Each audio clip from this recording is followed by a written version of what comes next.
Ini bahasan penting ya. Apalah artinya ilmu matematik, fisika, kimia, atau ilmu apapun kalau perilakunya tidak sesuai.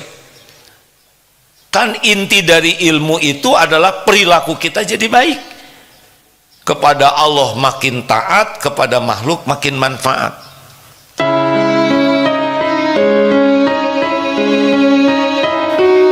Orang yang bekal sukses itu kelihatan sangat hati-hati di dalam menggunakan waktunya. Punya peralatan bagus. Beli peralatan yang manfaat itu bukan beban, bukan biaya, tapi investasi. Jadi kalau ada beli jam, ada yang belum punya jam, acungkan tangan. Nah, jam berapa sekarang? Hah? Ya, Bang. Kalau belum punya jam, ditanya jam berapa sekarang? Jam berapa sekarang? Cari, bisa 10 menit. Padahal dia cuma diberi 2 menit. Kalau bisa jawab, diberi hadiah umroh. Karena dia tidak bisa jawab, jadi gagal. Penyebabnya apa? Nggak punya jam. Tidak harus punya jam di sini, tapi di sini ada. Karena makin kita punya peralatan, makin efektif. Alhamdulillah. Ini peralatan ini efektif. Ini Amerika, Belanda, Australia, Afrika, ini semua menyimak, yang menyimak pakai peralatan ini nih. Kalau enggak, saya capek nih harus ke Amerika dulu, terus ke Afrika Selatan, terus ke Cina hanya untuk ceramah. Tapi dengan peralatan luar biasa. Tinggal yang punya peralatannya fokus atau tidak. Karena ada juga yang disetel tapi dia tidur ya. Nah, rekan-rekan sekalian, ini serius sekali ya, penggunaan waktu. Jadi memiliki peralatan itu bukan biaya, melainkan investasi, membuat kita bisa menggunakan waktu kita lebih bagus. Apalagi yang membuat kita bisa efektif dan efisien menggunakan waktu? Terlatih. Kalau tidak terlatih, lama. Punya HP, tidak pernah belajar menggunakannya, nggak kepake. Ini HP mahal juga, betul? Jadi punya peralatan. Misal kita beli helikopter di Darut Tauhid untuk membantu AA ceramah, mahal helikopternya. Di sini banyak santri yang baik-baik, soleh-soleh, tapi tidak terlatih ngurus helikopter.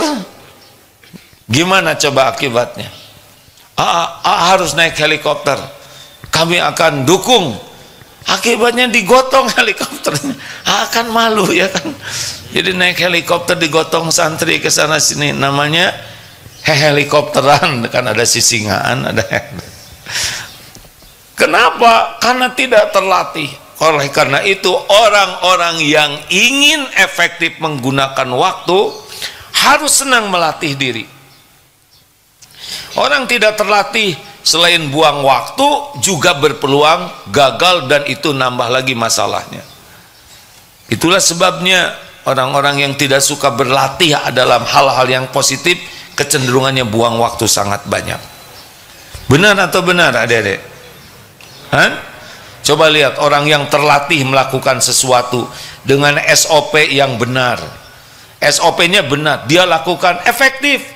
Tapi yang tidak terlatih dan tidak disiplin dengan SOP malah buang-buang waktu. Islam tuh begitu hadirin. Apalagi yang membuat kita bisa efektif? Tertib.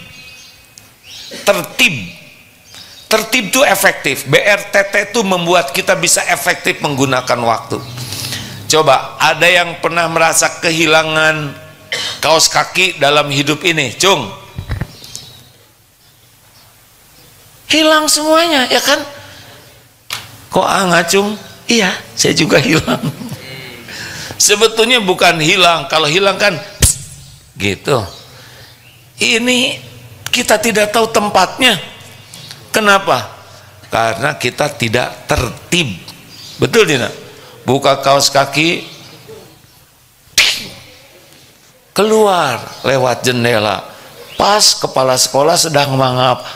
Nah, jadi masalah baru. Hanya masalah kaos kaki dia bisa dikeluarkan dari sekolah. Tertib itu diantaranya simpan sesuatu pada tempatnya. Orang yang tidak tertib bermasalah dalam hidupnya. Kan pernah ada yang mau lebaran, oh ini udah komplit nih, udah perencanaannya kurang bagus, kemudian tidak tertib, tidak punya sistem yang baik di dalam mau pergi. Ayo cepat nih, udah waktu pergi nih. Ayo udah bolu udah dibawa belum? Buat orang tua udah, itu pisang udah ayo, pergi aja. Sudah kira-kira mau di rest area, ada yang ketinggalan? Enggak, udah komplit. Si Dede mana? Cucunya Dede, anak bungsu ketinggalan. Balik lagi, buang waktu tidak? Belum lagi marah-marah di jalan, dan anaknya juga udah jerit-jerit kejang. Ada juga yang bawa sepeda, ngisi bensin, minum di rest area, fokus sepeda terus, lihat perhatikan sepeda. Sudah jauh, istri ketinggalan. Gaplok namanya, gagal fokus, hadirin. Begitulah orang yang tidak punya ketertiban. Berapa banyak masalah yang akan timbul. Pergi, SIM ketinggalan. Benar? Masalah tidak? Kenapa SIM ketinggalan? Tidak tertib. Harusnya kalau mau pergi itu sudah ada SOP. Tahu SOP? SOP itu yang hangat itu ya. Sudah punya standar operasi yang benar. Kalau mau pergi udah standar. Misalkan kalau saya kan sorban, dompet, HP, udah jelas. Semuanya udah ada SOP mah. Jadi kalau pergi itu tidak usah udah di jalan. Waduh itu ketinggalan. Ini tidak tertib. Jadi kalau udah budaya kita udah tidak bersih, tidak tertib, tidak teratur, udah pasti kita menyia-nyiakan waktu. Mau ke kelas gini, kenapa yang lain mencatat saudara tidak? Ketinggalan. Ada yang pegang buku, kenapa ada tidak menulis? Pulpennya lupa. Ini nih kayak gini nih, hidup yang tidak tertib, yang tidak teratur, itu sumber kita membuang-buang waktu. Akibatnya waktu yang berharga tidak punya nilai tambah untuk kita. Jelas adik-adik? Perlu tidak punya jam tangan? Beli jam tangan itu pengeluaran atau investasi? Punya HP perlu tidak? Tergantung ya. HP-nya canggih atau biasa aja atau jadul? Tergantung. Sudah punya uang tidak? Jangan nyiksa diri, karena yang paling penting dari HP itu pernah dulu ya ke Korea, diundang ke pabrik HP dulu sebelum canggih seperti sekarang. Nah di pabrik HP itu ketemu dengan insinyurnya. Nah waktu itu dilihat HP-nya tuh sederhana, padahal dulu sudah ada kamera juga, tapi HP beliau tidak ada kameranya. Terus ditanya, Pak, kenapa Bapak pakai HP yang seperti ini, tidak ada kameranya? Apa jawaban beliau? Karena saya perlunya hanya untuk suara, bukan untuk kamera, dan kameranya juga belum bagus. Kita mah segala pengen tapi nggak ngerti dan nggak bisa makainya. Yang bisa tuh adalah gayanya ya. Ingat, makin bagus makin mahal, kalau tidak hati-hati makin nyiksa ya.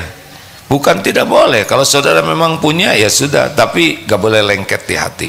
Kalau enggak nanti makan emosi, makan pikiran, makan perasaan, makan waktu, yang bahaya itu. Demikian adik-adik, seluruh santri Darut Tauhid, tidak ada toleran ya untuk telat. Tidak ada. Tolong santri, kalau nanti didapati ada guru yang telat tanpa uzur, cirinya apa? Biasa telat terus, telat lagi, tanpa permintaan maaf, tanpa berusaha memperbaiki, segera laporkan.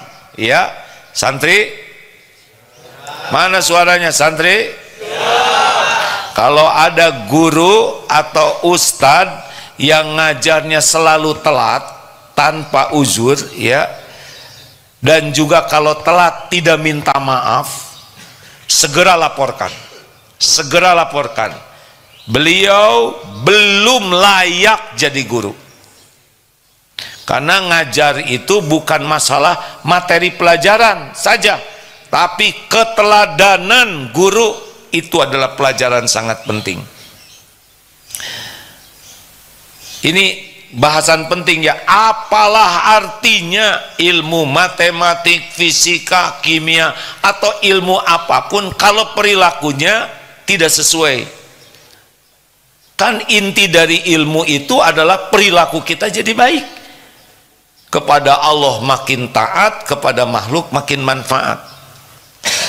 Jadi hebatnya orang berilmu, dengar, bukan dari gelarnya, bukan dari jumlah ilmunya.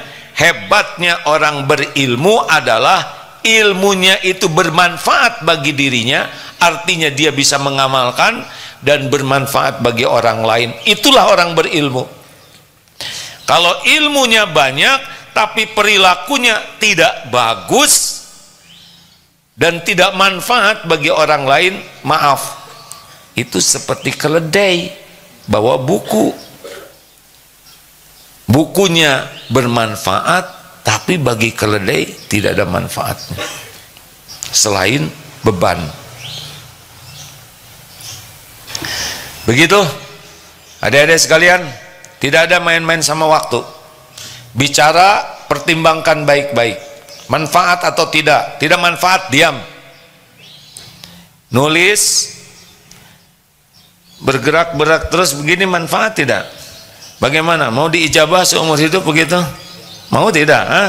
Kan tadi begini terus, ya kan? Dikabulkan oleh Allah. Mau? Mau tidak? Yang betul. Ya udah, jangan digerakkan sembarangan. Kan ada yang sambil diam tuh tangannya diijabah. Jangan lakukan yang tidak ada manfaat. Setiap detik itu berharga. Pertimbangkan baik-baik. Kalau mau bicara, pertimbangkan baik-baik. Kalau mau nulis, pertimbangkan baik-baik. Kalau mau lihat HP, ini manfaat tidak yang saya lihat? Semenit, 2 menit, itu ada hisabnya. Jangan main-main dengan waktu, karena waktu akan menghakimi kita. Kalau waktu digunakan yang berharga, kita jadi manusia berharga. Waktu digunakan untuk hal yang sia-sia, kita jadi manusia sia-sia. Waktu digunakan oleh yang tidak manfaat, maksiat, sampah diri kita nanti. Ingat, setiap perbuatan kembali kepada diri kita sendiri. Ingat, kita belum tentu panjang umur. Setiap kita bernafas, 1 langkah menuju kubur. Makin dekat kita dengan kematian kita. Belum tentu panjang umur. Kita serius sekali tentang waktu ini. Setiap waktu hanya untuk yang manfaat, yang Allah sukai. Itulah orang yang cerdas. Aksarut, bagaimana? Orang yang akyas adalah orang yang paling banyak mengingat kematian dan paling baik mempersiapkan kehidupan untuk sesudah mati. Makin jarang ingat mati, makin bodoh. Makin tidak mempersiapkan untuk kehidupan sesudah mati, mau IQ-nya setinggi apapun,